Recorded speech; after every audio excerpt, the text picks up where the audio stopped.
Have you always been wondering what that entropy thing is all about?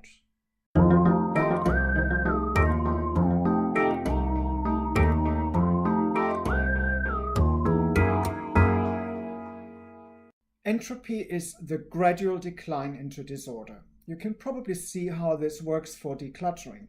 Decluttering is not just about getting rid of what doesn't serve us anymore or organizing what we've got, but it's also about keeping the order that we've created from falling into disarray. Now, what does entropy have to do with this? Once you've created order, you need a certain amount of management to not falling into disarray again. Just think of how that can apply to an orderly space. Think of a bookshelf, for example.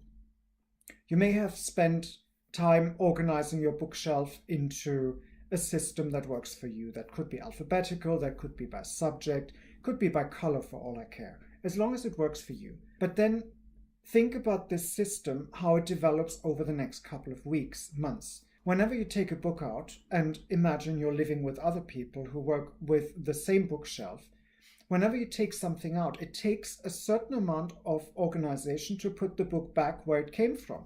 Many people will not do that. They just shove it in any old way.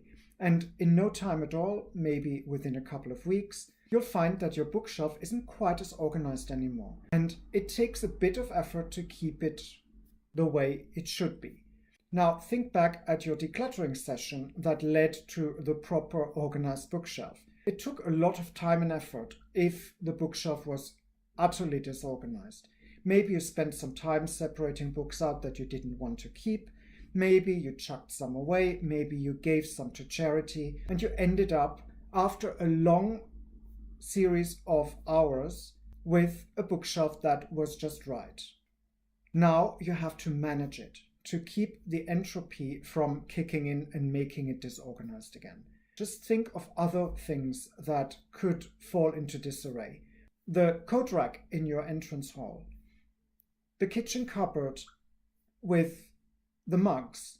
You may have spent some time organizing them, and whenever people take things out or put them back, they may not follow the same rules. So if you don't want that to become disorganized completely, you have to spend the occasional moment to do that. And this video is about teaching you to spend that short period of time on a regular basis to keep things from falling apart.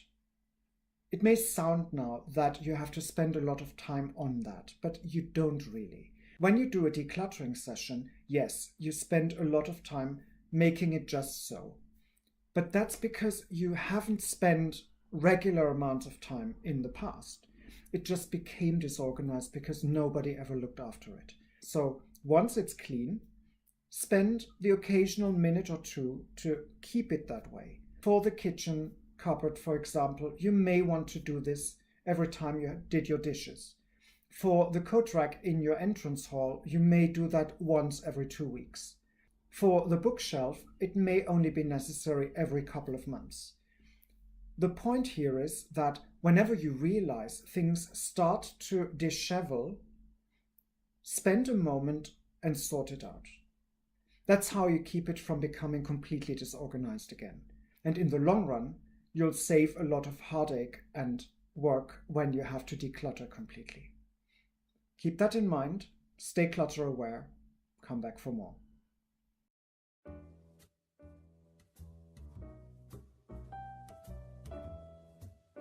If you want more, there are options. Click the round logo to subscribe to this channel, or select the playlist in the middle to see more content, or check out the links in the description below. Oh, and feel free to like this video.